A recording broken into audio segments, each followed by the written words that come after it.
Calafiori is an incredibly unique player, able to cover ground with ease, defend out wide, invert inside, overlap his players. Has one of the best wide channel defending statistics of any centre-back last season because he's played elements of his career at left-back while also being good aerially, while also being good on the ball at progression, at carrying the ball, while also being technically good. He's one of the best recovery defenders in football, getting back and recovering in so many key areas. Great recoveries in the channels to stop crosses. Arsenal have hit the jackpot with the Riccardo Calafiori signing. And one thing about Arsenal is they had the best defence in the league last season. Their defence was absolutely phenomenal. And if I did have to pick out a weak spot in their defending last season, it probably would have been Zinchenko defensively in the big games. When Arsenal dominated possession, Zinchenko was great. But in those big games, he definitely struggled at times. But with Riccardo Calafiori coming in, you've got such a unique profile of player. Someone that has the ability to get forward as a fullback, invert inside, tuck in as a third centre-back, but he brings a lot more defensive security that you wouldn't have got with Zinchenko. Here is an example of Calafiori getting his body in front of the ball to stop transitions. If Arsenal were ever conceding a transition, which was rare due to how good their rest defence was and midfield structure was, Calafiori was there to get back. Calafiori, when it came to one-on-one defending against the trickiest wingers, was solid because he's so fast, he's so quick, his reading of the game's good, his recovery defending is good, he's able to read the game, defend the wide channels, he's agile, he moves, he's a good duel winner, he's got those long legs. And when it comes to defending the wide channels, that left wide channel was probably where Arsenal were the weakest last season defensively, particularly in the bigger games. I think Arsenal's defence was brilliant, but if you had to pick out a weak spot, it would have probably been Zinchenko in the bigger games. But Zinchenko brings so much quality on the ball that if you're replacing Zinchenko, you need someone that's so defensively secure, that brings a unique profile that's good on the ball. And that's what you get with Calafiori making these tackles. He's the only centre-back in the world that ranked in the 80th percentile for defensive actions, 90th percentile for aerial duels, and 90th percentile for progressive runs. Like, that is insane. And what Arsenal have is a defence that's going to look different to every defence in football next season. Arsenal essentially got two new defenders. I think you can count Jurrien Timber as a new signing.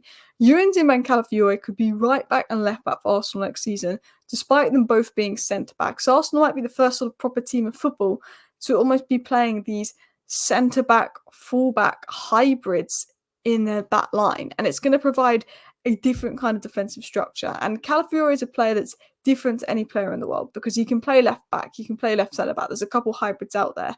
But he's someone that is so good aerially, so good progressively, so good defensively.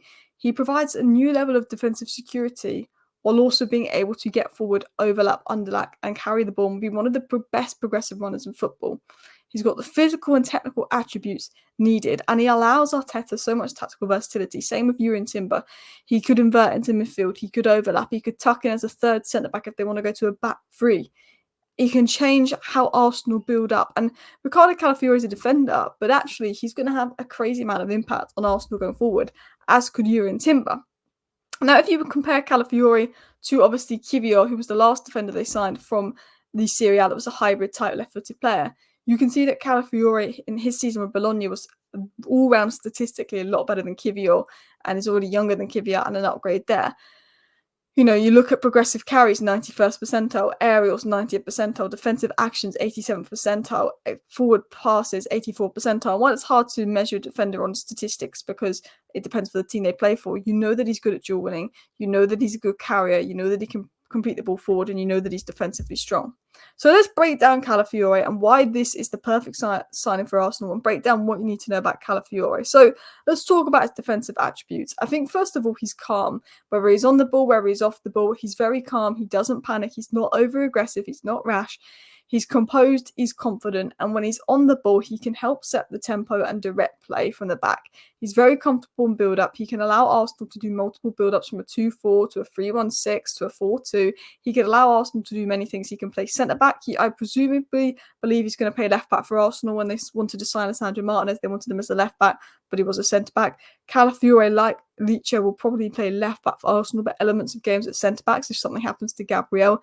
You never know. He could be so good at centre-back that at the end of the day, he could play centre-back with Saliba for half the season, but he's predominantly coming in to be a left-back, but he could play centre-back and direct play from the back and be a key measure in build-up.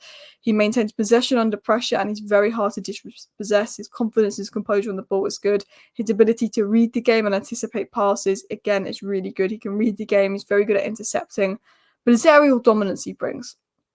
And that's such a unique thing. It makes him good at set pieces, but he's strong in the air, 95th percentile for aerial duels, both defensively and solid in attacking set pieces. He can help with Arsenal defending set pieces, attacking set pieces, and Arsenal were basically the best set piece team in the world last season. He also has those long legs where he can block, tackle, and just stop the ball getting in the box. He's a good box defender, you play him centrally. But out wide, where he thrives, cutting down the channel runners, intercepting the half space, his long legs, and that's something why I think Adam Wharton's really highly rated. I think Amadou Onana is really sought after in the market, Matt Sweefer. But that kind of frame of players with long legs, so they're leggy, they can cover ground with ease. That athletic mould of player is so sought after in the Premier League because it's becoming such an intense style of football. So having a player that's very easy and able to eat up ground, get a block, get a tackle in, put an interception in is very good, especially when you know the Arsenal structure and foundation for development is good for a player like this. He's only going to thrive at that. And his wide channel defending is probably why Arteta will want him. That's why Zinchenko struggled. He's very good at 1v1 defending and closing down players. Very good at that. Very good at that. Very good at closing down space, but is also on the ball. He's good. He can receive the ball on his left and right foot. He can play centre back if needed.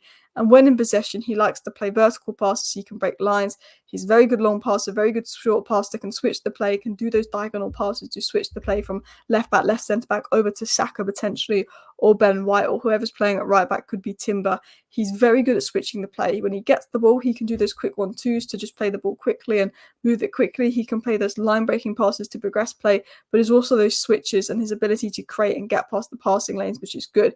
And I think he's going to have a massive impact for Arsenal and build up. I think Arsenal's build-up structure could change. And I think because he can invert into central areas, because he could even go out wide, because his movement is so good and his passing range is so good, I think you're going to see Arsenal do something different when building out from the back, being less predictable, which is going to make them better. And if you look at sort of key passing stats here, 82nd percentile for passes into the penalty area for a defender, 97th percentile for key passes as a defender. Bear in mind he predominantly played centre back last season, 97th percentile for shot creating actions and 98th percentile for goal creating actions. As a defender, he had one of the biggest influences on play going forward. And yes, this is a defensive sign for Arsenal. It's going to bring defensive security at the back, but he's also going to have a massive influence on Arsenal's play and all-round movement going forward. If you look at his progressive carries, which I think is one of his best statistics, I think he's a better carrier than passer, which is probably why Arteta sees him as more of a fullback. Again, he's in the 81st percentile for that. His take-ons, again, he's in the 92nd percentile for take-ons and completing his take-ons. He's very able to overlap, provide some support for Martinelli, maybe help that left-hand side dynamic, because I think Martinelli struggled last season. He's able to control the ball. He's able to beat players and keep the ball. He's able to bring a level of calmness up the pitch. When you get into the second phase, he's comfortable keeping the ball, receiving the ball at all angles. He's technically good. And what you get with Calafiori is a mentally strong player, happy to go abroad, leave Italy, wasn't phased in the Euros, played in different systems in his career, which is great. But you've got a technically good player and athletically good player. You've got a player that can play fullback and centre back. He's so technically good and so he's so versatile, but he's also athletically good. Some players are really technically good, but they don't have the physicality for the Prem. But with Calafiori, he's got the physicality of the Prem. I really like Inacio of Sporting Lisbon. He's a left back, left centre back. But I worried about him when he was linked to United because I don't think he's got the physicality for the Premier League. Whereas I look at Calafiori and I think he's got the physicality for the Premier League, for Arteta's system. It's very tall, dominant set pieces as well. He's also got that control, that ability on the ball, which Arteta likes as a possession dominant side. And he can take control of the game. He can dictate the game. He can make those runs. He's good at advancing the ball upfield. And I think his ball carrying and progression is where he's going to have the biggest impact on Arsenal. In terms of how he fits in and his versatility, left back, left centre back, he's going to mix between those roles. I think he's also covered for injuries. I think he will start playing left back as more of an inverted left back because I think Zinchenko is more of a weakness than, of course, Gabriel. There's potential that Timber could play left back because apparently when Arteta first brought in Timber, it was actually for that left back role. And he actually spoke about sort of his mentor and he likes to eye a similar style to John Stones. So potentially he could even go into that midfield, whether it's from fullback or potentially centre back, stepping into midfield. Now, at 6'2", he's very strong. He's very good at winning the duels in the air and on the ground. Very good duel winner. Uses his body well to hold off attackers. Doesn't lose the ball. Doesn't get dispossessed. But also for a player of 6'2", he's very quick. He's able to turn quickly. He's able to recover quick, as I showed you examples. For a player of 6'2", that is rare. And he has a lot of really unique elements about him, from his ability to assist, the 99th percentile, which is a crazy high rate for a centre-back. Dangerous at attacking set pieces, capable of initiating attacks and can switch play and can break lines. and also is good at recovering the ball. You've got all of these contributions in terms of ball recoveries, in terms of initiating attacks, in terms of set pieces, in terms of creativity. You've got one of the most creative centre-backs in the world that is also incredibly good at defending and recovering the ball and is such a unique skill set. In terms of development area, maybe more game time because that was his first proper season at Bologna in the top league and the Euros, and maybe there's elements of inexperience there. And then maybe composure-wise, but I think it's more experience and all of that in terms of how we can improve. But anyway, I think this is a fantastic signing for Arsenal. If we look at other statistics around Calafiori, most possession won, most aerial duels won, most interceptions, most assists for Bologna last season. Unbelievable for them. I think he'll be a great signing for Arsenal. Arsenal fans, let me know your thoughts down below on the signing. Thank you for watching. Bye.